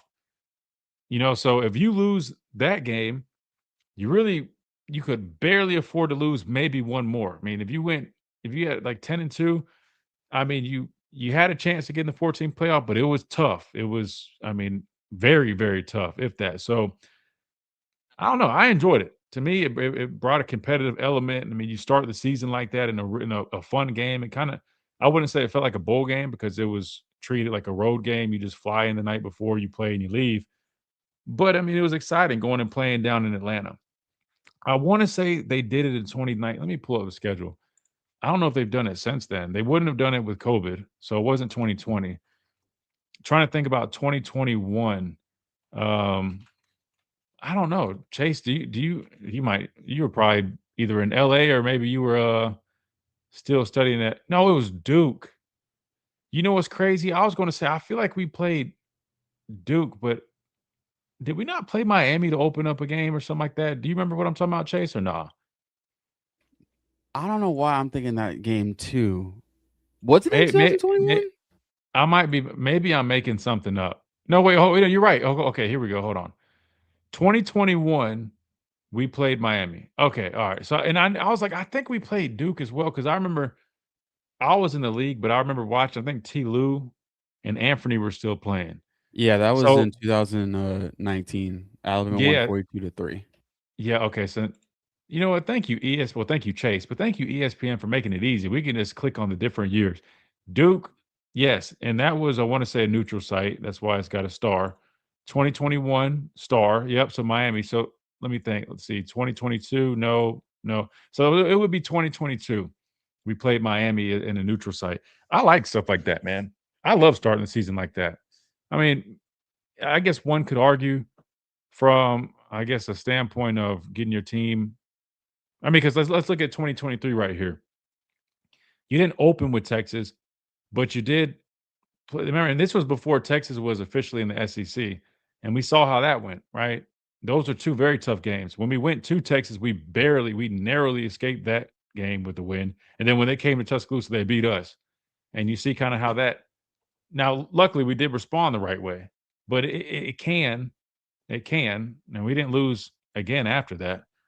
Again, this was with Milroe at starting quarterback in 2023 until we lost in overtime to Michigan in the playoffs. But yeah, I don't know. I'm a fan of those games. What do you think about that, Chase? Are you a fan of neutral site in these home and homes? Or are you kind of like, it's just not worth it at this point, knowing that you're at risk of, I wouldn't say you're necessarily at risk of missing the playoffs, but it could have some large implications if you do schedule a game like an Ohio State or someone out of conference that's typically a really good opponent, knowing what that can do in terms of your resume at the end of the season.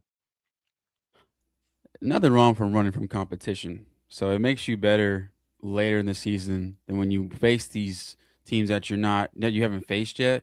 You're kind of familiar with it. So I liked it. LSU did a lot of them back in the day. They weren't very successful, I would say, but they definitely held their own. And I like it because it also brings more awareness to other teams that Alabama doesn't get to play every year. So when you play like Louisville, Miami, teams like that back in the day, I learned more about their culture, their coaching staff, what they can bring to the table. So when Alabama faces them again, it's not like something we're scared of or like the unknown. But I like it. Hopefully they continue this tradition. And I understand people are nervous that it's going to affect their resume and when it comes to decision making of the college football playoff committee. But if you're afraid of what it could do, then you're not really ready for what else could happen this season because injuries can happen later in the season, coaching changes can happen, transfer portal. There's so many other variables nowadays that you didn't worry about a few years ago. So why not just use that as an advantage and run towards it, not run from it? Excuse me. And that's true. Now, if you do look at it from that perspective, getting that type of win, that gives you the opportunity to have a big win on your resume. Like, let's say you're a team that doesn't play in a conference like the SEC, and you might not have the luxury of playing quality ranked teams on a consistent basis. Because remember, the other part of it is, I know it doesn't get a lot of attention, but when you do get those wins, that does help you out tremendously. So there is a world where it actually is a big benefit, especially for a team that might not necessarily get all that competition like we do, to get a big win like that that could help boost their resume. So I guess you got to view it from that perspective as well, or at least weigh that option. The reality is, though, it is a little bit of a risk that you're taking when you do that. For example, look at LSU. LSU has been playing, was it Southern Cal? I don't know why I'm like having second guesses on this. Was Yeah, it Southern you're Cal? right. It was Southern Cal Christian. Yeah, and now was that a neutral site? That was a neutral site back-to-back years. I don't think that was it wasn't a home and home. They've done a neutral site game, I think, with them like 2 years in a row. Yeah, it Regardless, was. thank you. All right. I don't know why, dude. I'm just like I'm second guessing everything. So in my opinion, you look how that's gone for LSU. I feel like that game itself has kind of messed with them a little bit. I feel like it has personally. So maybe if you're a team in the SEC, maybe it is worth maybe consider not playing those games, knowing that you already have to play the likes of Alabama, who's going to be or should be a top-ranked team, the likes of Texas A&M, the likes of Georgia, Ole Miss. You know what I mean? The list goes on. You already got to play those teams as it is, and now you've got 9 conference games, which gives you even more of a chance of playing that. Our ninth, I guess, would be Kentucky this year, if I have that right. So ours isn't too bad, but others could be a different story depending on who you get paired up with. So I don't know. That's interesting stuff. But the other thing that I see in our chat, which there's no way this happens, but I think Nick mentioned that he had heard some other folks, I guess, suggesting that Bama should just get out of the SEC and be independent like Notre Dame. I don't know who came up with that idea, but tell them they could take that back to where they got it from. Number one, is not happening. And two, I don't ever want to see Alabama outside the SEC. Like what is the SEC without Alabama? And kind of vice versa too. That would just be weird, Chase. Could you imagine some alternate world where Bama is in the even if Bama was an independent, man? No. I couldn't do it. Now I could see a world where the SEC and maybe the Big Ten break off from the whole, I guess, NCAA deal and they start doing their own thing if things really get out of hand. But in terms of Bama leaving the SEC, that is crazy. But Christian, I if you think about it though, Alabama has enough influence, enough power, and I would say they were the only team that could do it. You have like Ohio State in the Big Ten, the Big 12 at that point in time was Texas. Alabama has you think about all the dominance they've done all Mhm. these years, and they haven't lost a step. I feel like they're the only team that could potentially pull that off, but there's no way, and you know what, that they would ever leave the SEC in that magnitude. It can't happen. It just can't happen. Now, The only thing I would consider, and I'm like some commissioner that makes these decisions. If we were to say something imploded and all the conferences and everything broke, all hell broke loose and there was all madness going on, I wouldn't necessarily be opposed to starting some like mega conference where it was like a lot of the best SEC teams, and you got teams like Ohio State and Michigan, like from the Big Ten, and say like you just started one big like mega conference, but then there was like divisions like the SEC division and then the Big Ten, something like that. I mean, and I know that's kind of crazy speaking. I don't even know why that would happen or how it would happen, but I'm just saying if we were to do any type of drastic change that somewhat involved Alabama leaving the SEC, I would only be cool with it if it was like that. Anything else, I'm cool on it, man. I don't no, I don't want to see us be independent. I don't want to see us outside the SEC. That just would sound foreign to me. That just, I mean, I don't know. I looked this up during, I mean, I know conferences have changed and morphed over the years.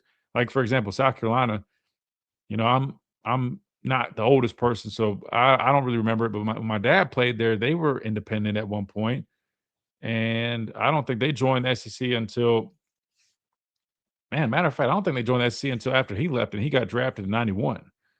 So there probably are a number of teams like Alabama's resume or history with the SEC. I'm not sure. I'll look it up, but yeah, to me, in my mind, I just when I think of the SEC, I mean, I think Alabama, I think Georgia. Oh, wait, hold on.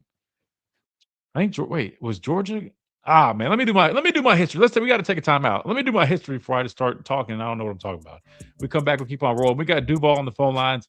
Definitely want to hear what he's got to say, and we'll keep on rolling. We come back after this quick timeout right here on the Miller's Edge. Tide 100.9, 1230 WTBC. But real quick, let me remind you about our friends over at Lamparello Law. Again, our official representation here on the Miller's Edge. So make sure you guys, if you guys are looking for some representation, and it's a lot more than just representation. I'm talking if you need help with subject matter mastery, test taking preparation, mentoring, uh, any type of planning that you can think of, Adam has you covered over at Lamparello Law Education and Advocacy. They also will take care of you in terms of representation if you're a student, faculty, or athlete in any academic misconduct matter, First Amendment case, name, image, and likeness issue, any criminal defense matters, you name it, they will represent you. And not only that, they'll do it with genuine care, passion, and relentless advocacy. So if you're looking for that serious guidance, that strong representation, or any of the other services that they offer, make sure you guys check them out at Lamparello Law, 201-317-5115. Also, the website that is very soon to be launched, lamparello-law.com. You got to check them out. I'm telling you, much more than just representation. That is a big deal. I know a lot of people need it. So definitely that. But again, anything you think of in terms of help with resumes, personal statements, preparations for testing with students, they've got you covered at Lamparello Law. Again, that is Lamparello Law, the official legal representation of the Miller's Edge. That just makes you feel, don't you just feel very secure and taken care of when you got legal representation? Make sure you guys, you do that. You check in with Lamparello Law. We got to hit a timeout when we come back. We keep on rolling right here on the Miller's Edge, Tide 100.9, 1230 WTBC.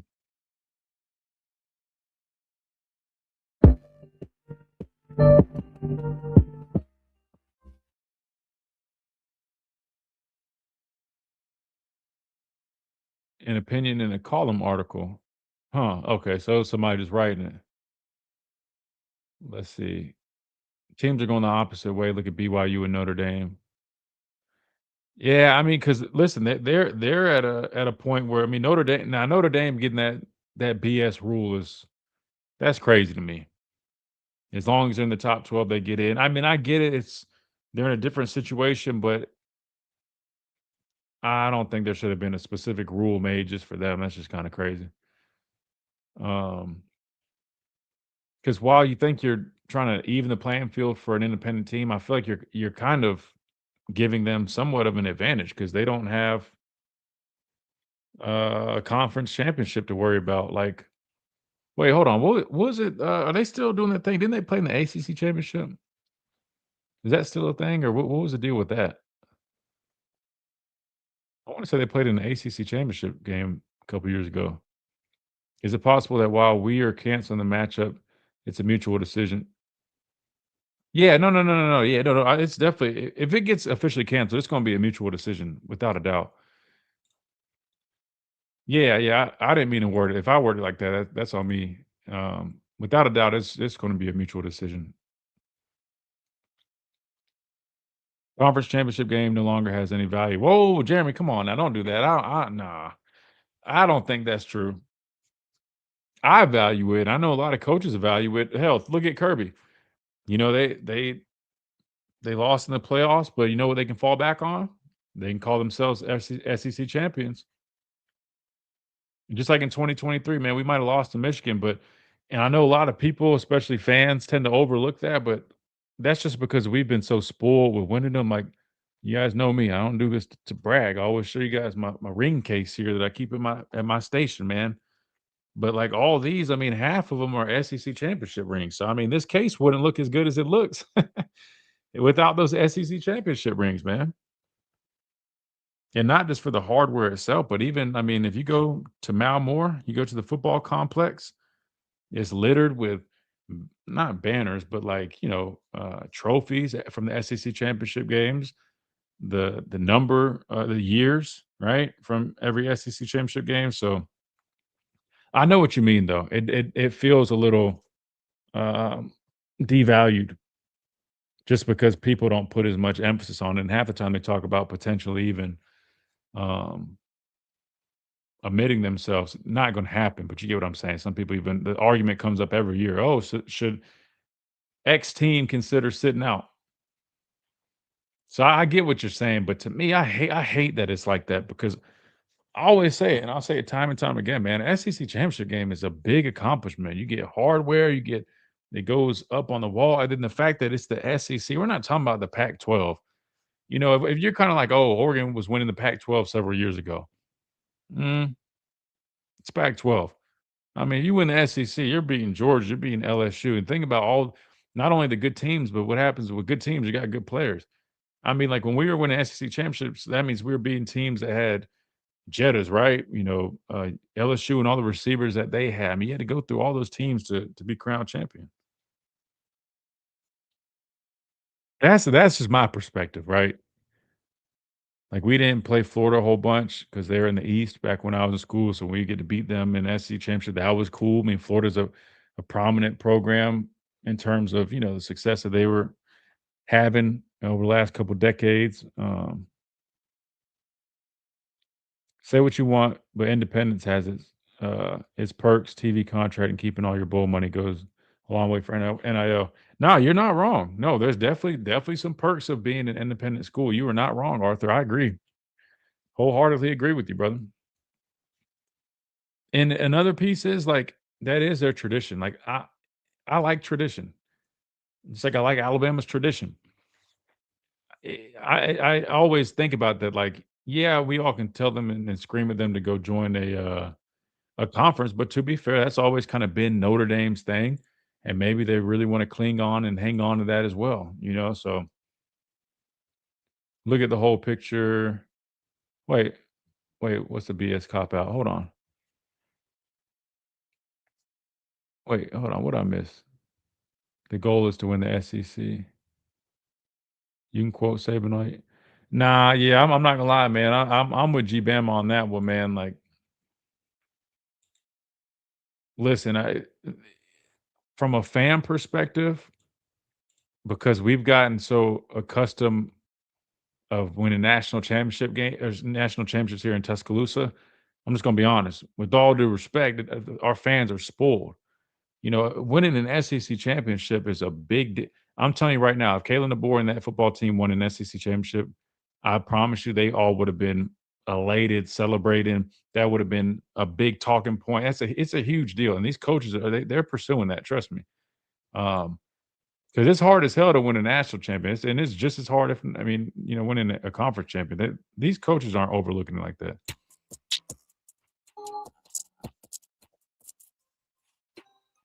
And welcome back into this Thursday edition. We really only have 2 minutes. So, Duval, I'm not going to lie to you, brother. I feel bad. We only got 2 minutes. But if you want to jump on here real quick and throw something in, have at it. Duval, you with us? Man, you trash as hell. Could you give me 2 minutes, bro? Listen, it's not my fault, man. The ad break went way longer than I thought. I promise. Bro, you good. I'll call back in. Look, the little story about Ruben over there. I knew Ruben wasn't wrapped too tight when I saw him with that neck brace. That neck protect on kickoff. I was like, brother, like Michael Allstott out here running around killing people. I knew Cole wasn't wrapped tight then, but man, roll time, bro. I chop it up with you next week. Yeah, call us back. That's on me, brother. I appreciate you, dog. Man, I feel bad. My guy Duval, I love the energy he brings, man. He's a funny dude, man. I hate that we only had a couple minutes, not even a couple seconds. But he's right. That neck brace was that was a classic, man. That was an old school neck brace that Ruben used to rock because they had the cowboy collars thing. They're the ones that were tucked like neck rolls, but Ruben had like I don't know. When I used to make players on like NCAA and stuff, I used to get my guys neck braces. I thought they looked cool, but when you realize how they feel when you play with them, it's not very comfortable. So I don't know how he was doing that, but I guess protection's worth it. All right, we got to get out of here. Big thanks to everybody, Chase, Reed, and all our folks behind the glass, behind the scenes that make it possible. Big thanks to all our listeners. Tide 100.9, 1230 WTBC on YouTube streams, on Facebook, all that stuff, man. Thank you guys so much for all the support.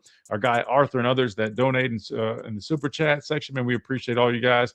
And we look forward to coming back here tomorrow and doing it all over with you on a free-for-all Friday right here on the Miller's Edge, Tide 100.9, 1230 WTBC. You guys have a great rest of your day. We'll see you guys tomorrow.